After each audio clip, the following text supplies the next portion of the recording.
साथियों सलाम, नमस्ते, सत श्री अकाल और जय भीम जोहार। साथियों सियासत कहिए या राजनीति कहिए, उसकी भी एक संरचना है, उसके निर्माण के भी टूल्स हैं,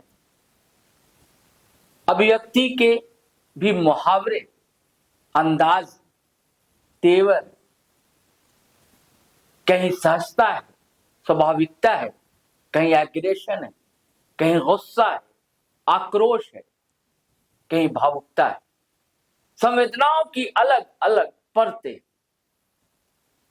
ये सही बात है कि आज की सियासत में, आज के दौर में भावुकता, संवेदनाओं का अतिरेक, इसे आउट ऑफ फैशन माना जाता है। ऐसे लोगों को लोग महामूर्ख, मूर्ख तक कह डालते हैं। लेकिन नेता भी तो एक मनुष्य होता है। मनुष्य उचित विशेषताएं उसके अंदर होती है। मैं ऐसी बातें क्यों कह रहा हूं? दरअसल पश्चिम बंगाल का चुनाव अभी गुजरा है। रिजल्ट कई जगह किया है और जगह भी चुनाव हुआ, और उससे पहले या उसके बाद जो कुछ हो रहा है पश्चिम बंगाल में, वो आप देख रहे हैं।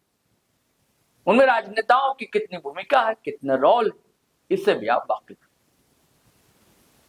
लेकिन राजनीति आज ऐसी हो गई कि बस एक दूसरे के खिलाफ बोलना, आरोप प्रत्यारोप।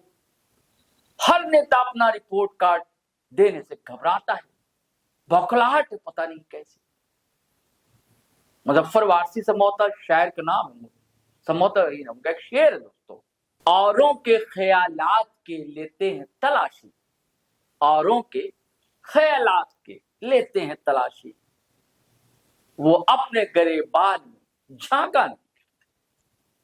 ऐसे लोग खुद अपना आईना, यानी कि आईने में अपना चेहरा देखना नहीं चाहते, लेकिन दूसरे पर बोलना है, कीचड़ उछालनी है, टांग खिंचाई करनी है, यह आम बात होती है। और हर दल के, हर नेताओं के अपने अपने ट्रोल आर्मी, वो ट्रोल करते हैं।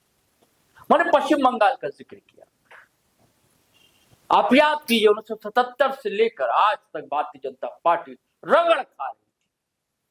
2 सीट, 3 सीट, बहुत मुश्किल से जमाने बाद 77 सीट आई, और आज पूर्ण बहुमत की सरकार है भारतीय जनता पार्टी की पश्चिम बंगाल। और जो 30 से 35 साल तक तख्त नशी रहा दल सीपीएम, कोई उससे सवाल नहीं कर रहा है। 2 या 2.5 दशक तक कांग्रेस ने भी हुकूमत की, कोई उससे सवाल नहीं कर रहा है। सवाल किससे किए जा रहे हैं कि जयराम महतो ने क्या किया वहां जाकर, बड़ी बड़ी बात कर रहे थे जेल के वाले, क्या किया जाकर। तो आज बात यही की जाएगी। और ये भी क्या चल, जयराम महतो लापता है, गुमशुदा है, कहां है? मैं बताता हूं दोस्तों इस वीडियो में आपको जयराम महतो है कहां। दरअसल उनका स्वास्थ्य इधर ठीक नहीं। उसका कारण कि 24/7 इकलौता लीडर, अपनी पार्टी का बड़ा स्टार लीडर, एमएलए इकलौता, उसकी डिमांड भी हर जगह पहुंच जाती है। और इधर भी जब थोड़ा भी सेहत उनकी सुधरी तो चल पड़े। किसी की जान ले ली गई, किसी की जान हादसे में चली गई। ऐसे लोगों से मिलने की मैं आपको बताता हूं। नवाडी का चपरी पंचायत, आपको याद होगा दोस्तों, पूनम कुमारी, झारखंड की बेटी, उसकी जान ले ली गई। अगर आगे बढ़कर सामने नहीं आते जयराम महतो, प्रमुखता से इस मुद्दे को नहीं उठाते, तो कार्रवाई नहीं होती। कार्रवाई हुई तो उनके घर गए जयराम महतो, परिवार से मिले, ढाढ़स बनाई, सांत्वना दी। खबर है कि आर्थिक मदद भी की परिवार को। लोगों से मिले, काफी देर रुके, उन्हें सुना, कुछ अपनी कही। ये जो आप क्लिप देख रहे हैं उसी मौके की ये क्लिप। उन्हीं के एक्शन से दोस्तों कार्रवाई हुई है और आरोपियों को पकड़ा गया। जांच चल रही और डुमरी एमएलए ने कहा कि भैया बख्शा नहीं जाएगा, कोई भी हत्यारा बख्शेंगे नहीं। और इधर एक सड़क हादसा हुआ इसरी, जिसमें एक ओबीसी परिवार था, एक मुस्लिम परिवार, दोनों ने अपने परिजनों को खोया। कोई अपने परिजन खोता है तो वो दर्द, वो पीड़ा, वो संतरास वही जानता है कि भुक्तभोगी।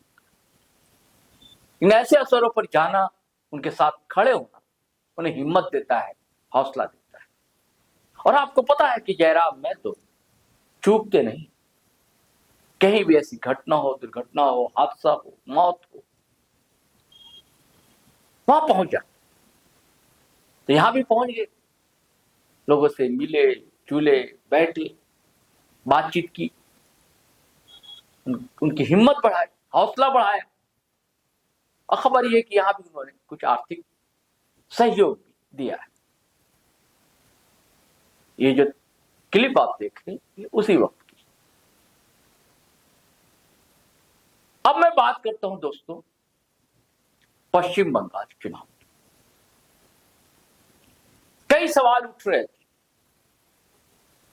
और जो विरोधी हैं, जिन्हें घबराहट है, जिन्हें बेचैनी जयराम के उभार से, जयराम की पार्टी के उभरने से, जाहिर सी बात उनके समर्थक सवाल उठा रहे हैं। सोशल साइट पर तो मत पूछिए, गदर सब मचा रखा। इसका टटका जवाब दिया है वरीय उपाध्यक्ष, टुंडी से चुनाव लड़ा, जेल कैंप से, मोतीलाल महतो। तो मैं चाहता हूं कि इस वीडियो में उन्हें भी सुनाऊं आपको। 800 पर सीधे सीधे निशाना साधा, कहा कि अरे साहब आप तो भगोड़ी पार्टी साबित हो गए, आप तो भाग गए, हिम्मत तक नहीं की। हमने तो हिम्मत की, साहस दिखाया।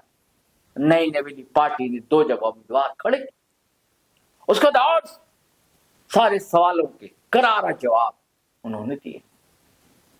झारखंड मुक्ति मोर्चा को भी नहीं बख्शा है, उन पर भी सवाल उठाया। सवाल इसलिए उठाया कि जेल के पर जयराम पर सवाल उठ रहे थे। तो चलिए साथियों सुनिए मोतीलाल महतो ने क्या कहा, फिर हम बातचीत को आगे बढ़ाएं। अभी अभी बंगाल का चुनाव संपन्न हुआ। आप लोग सभी जानते हैं कि झारखंड लोकतांत्रिक क्रांतिकारी मोर्चा यानी हमारी पार्टी 2 सीटों पर चुनाव लड़ी। 2 सीटों पर चुनाव लड़ने के बाद हमारी जो भी परफॉर्मेंस रही, जो भी वोट हमें मिले, उसके बाद झारखंड में कुछ ट्रोलर्स गैंग हैं, कुछ हैटर्स गैंग हैं, जो ये बात एक अफवाह फैला रहे हैं कि झारखंड लोकतांत्रिक क्रांतिकारी मोर्चा का जो है वो समय खत्म हो गया। तो मैं बता देना चाहता हूं कि किसी भी चुनाव में या किसी भी प्रत्याशी की हार हो जाने से उसका अस्तित्व कभी नहीं खत्म होता। पार्टियां जो रहती हैं निरंतर अगर हारती भी हैं तो उससे सबक सीखती हैं और आगे का प्रयास करती हैं। जो ट्रोलर्स हैं, जो हैटर्स हैं, जो अफवाह फैला रहे हैं, मैं उसको कुछ तथ्यों के साथ, कुछ इतिहास के साथ, कुछ पार्टियों के इतिहास के साथ मैं बताना चाहूँगा कि कितनी बार पार्टियां हारती है, कितने बार उम्मीदवार हारते हैं और उसके बाद कितनी बार में सफलता मिलती है। सबसे पहले बंगाल की हम बात करते हैं तो बंगाल में 1947 से 1977 तक कांग्रेस की सरकार रही और फिर 1977 में कांग्रेस हारती है और सीपीआई कब्जा जमाती है।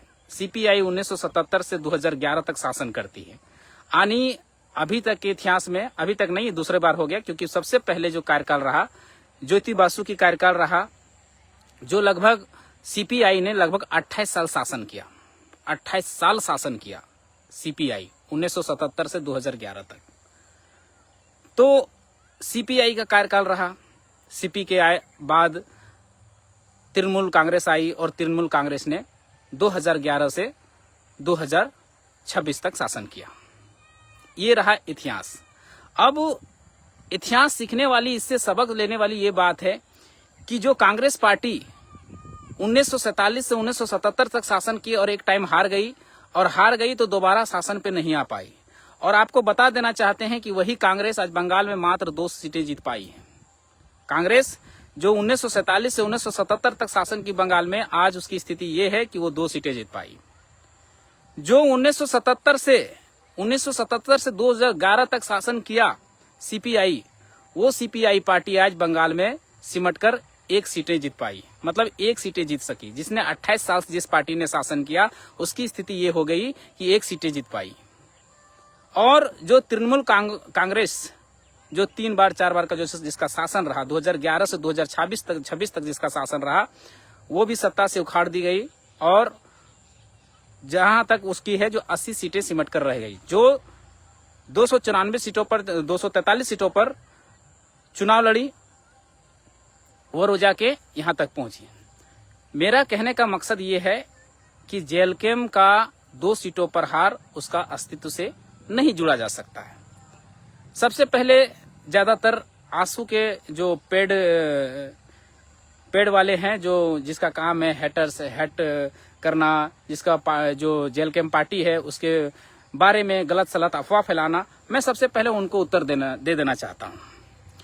आपकी पार्टी ने जब चुनाव लड़ने की बात की घोषणा की बंगाल में, तो आपकी पार्टी बहुत जोर शोर से लगी, लेकिन 1 सीटों पर भी प्रत्याशी नहीं उतार पाई। क्यों?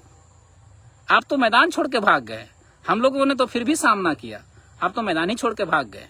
आप तो भगोड़ा साबित हुए। एक जिला परिषद महोदया थी बंगाल में, जिनको चुनाव लड़ने की लगभग अटकलें एकदम तय हो गई थी कि ये चुनाव लड़ेंगी ही। लास्ट में उसका भी उससे सर से हाथ खींच लिया आसू पार्टी ने, और आसू पार्टी ने वहां चुनाव ही नहीं लड़ा। तो आप तो मैदान ही छोड़ के भाग गए, युद्ध का सामना किए हुए भाग गए। कम से कम जेएलकेम में इतना गट्स दिखाई कि 2 सीटों पर चुनाव लड़ी, कम से कम युद्ध तो लड़ा। और दूसरी बात, हम तो वहां ट्रायल कर रहे थे कि हमारा क्या वहां फ्यूचर हो सकता है। बीजेपी 1977 से अभी तक संघर्ष करती आई, और उसको सफलता कब मिली? जब 2026 में। सोचने वाला विषय है कि कितना बार हारी होगी, तब जाके अभी तक बीजेपी को अभी सफलता मिली है। अब दूसरा पार्टी आती है जेएमएम। जेएमएम के भी बहुत सारे पेड मीडिया वाले हैं जो कहते हैं कि जेएलकेम का अस्तित्व खत्म, तो उनको भी मैं बता देना चाहता हूं। असम में झारखंड मुक्ति मोर्चा ने 16 सीटों पर चुनाव लड़ी, और 16 सीटों पर चुनाव लड़ी और एक भी सफलता नहीं पाई। लेकिन क्या उसका अस्तित्व खत्म हो गया? नहीं, उसका अस्तित्व खत्म नहीं हुआ। एक्चुअली में वो फील्ड तलाश रही थी, अपना फ्यूचर तलाश रही थी। झारखंड मुक्ति मोर्चा ये देख रही थी कि क्या हम ट्रायल बॉल फेंकेंगे तो यहाँ मेरा संभावना है या नहीं, तो उसको संभावना दिखी। उसी तरह जेएलकेम पार्टी ने अपना 2 प्रत्याशी उतार के अपना फ्यूचर देखा है, अपना जमीन तलाश रही है, और जमीन तलाश चुकी है। आने वाला चुनाव में बेहतर परफॉर्मेंस कर सकती है, बेहतर परफॉर्मेंस करेगी, इसलिए जमीन तलाशने के लिए गई थी। दूसरी बात है कि जो कांग्रेस के समर्थक हैं, जो कांग्रेस वाले बोलते हैं, भैया तुम अपना चरखा में अपना जो है ना, अपना कहते हैं कि कहावत है कि बाबू अपन चरखवा में तेल दही, जल्दी जल्दी घूमतो, समझ तो अपना चरखा में तेल दो। 2 सीटों में सिमट गई कांग्रेस का अस्तित्व खत्म होने को है, और आप जेएलकेम के पीछे पड़े हुए हैं। अब आते हैं कुछ बीजेपी वाले भी कहते हैं, भाई तुमने चुनाव एक बार में नहीं जीता, 1977 से संघर्ष करते आए। 1977 से जब से तुम्हारी पार्टी बनी, जब से तुम्हारा नींव डलाया, तब से तुम संघर्ष करते आए, और 2026 में जाके सफलता मिली है। इसलिए किसी भी पार्टी का या किसी भी उम्मीदवार का एक बार जीत जाने से या एक बार हार जाने से उसका अस्तित्व कभी नहीं खत्म होता, और कई बार संघर्ष करना पड़ता है। ये चुनाव है। अब बात है कि कुछ लोग कहते हैं कि तमिलनाडु में जो है विजय की सरकार बनी, टीवीके की सरकार बनी, और एक बार में कैसे बन गई, तो मैं आपको बता देना चाहता हूं। उसके पास 1000 करोड़ की खुद की संपत्ति थी, 1000 करोड़ की, और विजय थलापति ने पूरा अपना जो जीवन की जो कमाई है वो सारा उस सिस्टम को बदलने में लगा दिया था। सारा सिस्टम, इसके साथ साथ में जितने भी डायरेक्टर हैं, प्रोड्यूसर हैं, फिल्म निर्माता हैं, एक्टर हैं, एक्ट्रेस हैं, सबको उन्होंने कहा कि इस बार जो है परिवर्तन करना है, बदलाव करना है, और उसके लिए आपकी जरूरत पड़ेगी। सबसे उन्होंने मदद मांगी, और सभी ने खुलकर मदद दिया, सभी ने खुलकर सहयोग दिया। और जब आपके पास संसाधन होते हैं तो मैनेजमेंट खुद ब खुद चली आती है। और उनके पास, उन्होंने संसाधन को खर्च किया, संसाधन उनके पास था और देखिए आज बदलाव हुआ। लेकिन जेएलकेएम के पास ऐसा स्थिति नहीं है, जेएलकेएम के पास ऐसा परिस्थिति नहीं है। जेएलकेएम 2 सीटों पर चुनाव लड़ी, वो भी खुद के दम पर, व्यक्तिगत खर्चों पर लड़ी, एकदम मिनिमम राशि पर लड़ी। फिर भी जो भी हो, हमने प्रयास अच्छा किया, हम मैदान छोड़कर नहीं भागे, हम लड़े, हम डटकर लड़े, रिजल्ट जो भी हो। एक परीक्षार्थी का काम होता है कि वो अच्छे से तैयारी करे, चाहे परीक्षा वो कई बार देता है, लेकिन जरूरी नहीं कि वो हर बार पास करता है, लेकिन सफलता उसे कभी ना कभी जरूर मिलती है। उसी तरह से एक पार्टी का काम होता है कि निरंतर प्रयास करना, निरंतर कोशिश करना, कभी ना कभी तो उसे सफलता मिलेगी। अब हम पास या फेल होने के डर से, जीत या हार के डर से अगर हम मैदान ही छोड़कर भाग जाए तो हम कायर हुए, फिर हम पास कब हो गए। लेकिन आजसू पार्टी ने ऐसा किया, वो हारने के डर से मैदान छोड़कर ही भाग गई। और अब एक दिलचस्प कहानी जेएमएम वालों के लिए बता देना चाहता हूं। जब बिहार विधानसभा चुनाव हुआ तो बिहार विधानसभा चुनाव में झारखंड मुक्ति मोर्चा ने पूरा बिगुल फूंका, पूरा हवा बनाने का प्रयास किया कि इंडिया गठबंधन से हमें इतनी सीटें चाहिए। लेकिन लास्ट में इंडिया गठबंधन वालों ने ठेंगा थमा दिया। उसके बाद इन्होंने हवा बना कि झारखंड मुक्ति मोर्चा जो है अपने दम पर चुनाव लड़ेगी। लेकिन क्या हुआ, टाई फिस। एक सीटों पर भी चुनाव नहीं लड़ पाई। इतना उसके अंदर इतनी बड़ी पार्टी जो झारखंड में सबसे बड़ी पार्टी बनकर उभरी है, उसके पास इतनी हिम्मत, इतनी गट्स नहीं हुई कि एक सीटों में, बिहार विधानसभा चुनाव में एक सीटों पर चुनाव लड़ सके। नहीं लड़ पाई, हिम्मत नहीं जुटा पाई। हमने तो कम से कम हिम्मत जुटाई है। इसलिए अपनी पार्टी के, अपने उम्मीदवारों का भी इतिहास खंगाल कर देखिए। ऐसा नहीं है कि हम शांत हैं, हम चुप हैं, तो इसलिए नहीं कि हमारे अंदर कमजोरियां हैं। नहीं, हम अपनी चीजों को अच्छे से जानते हैं, हम हमारी पार्टी में क्या चीजें हैं, हम कितने मजबूत हैं, हम सभी चीजों को अच्छे से जानते हैं। और हम जानते हैं कि हमें कब उतरना है, कब लड़ना है, कब हमें जीत के आना है। इसलिए अपने अपने गिरेबान में झांकने का प्रयास करें, अपने गिरेबान में झांकने का प्रयास करें। दूसरी बात, अपना चरखा में तेल दें, ज्यादा जोर से चलेगी। हम अपना चरखा में तेल देने के लिए हम तैयार हैं और हम जानते हैं कि कब तेल देना है। साथियों, अपने तर्ज से, अपने मुहावरे में कह लीजिए, मोतीलाल ने अच्छा जवाब दिया। और ये भी सच है कि नया दल है, उससे इतनी उम्मीदें, जनता की उम्मीदें हैं, लेकिन धीरे धीरे शनै चीजें बढ़ती। रामदास मिश्र बड़े हिंदी के कवि हुए, लंबा जीवन उन्हें मिला, कुछ दिन पहले दिवंगत हुए। उनकी एक पंक्ति याद आती है ना, जहां तुम पहुंचे छलांगे लगाकर, वहां हम भी पहुंचे मगर धीरे धीरे। तो कोशिश जारी है, प्रयासरत है पार्टी भी, दल के नेता भी। समय आएगा, बस देखते जाइए दोस्तों। चलिए साथियों, फिर हम नए वीडियो के साथ हाजिर रहेंगे, लेकिन आपसे गुजारिश है, अगर आपने हमारा चैनल सब्सक्राइब नहीं किया तो कर लीजिए। फेसबुक पर देख रहे हैं तो फॉलो कर लीजिए पेज। और वीडियो हमेशा की तरह धड़ाधड़ फटाफट खटाखट शेयर कीजिए, लाइक कीजिए, कमेंट कीजिए। तो चलिए चलते हैं। जय हिंद, जय भारत।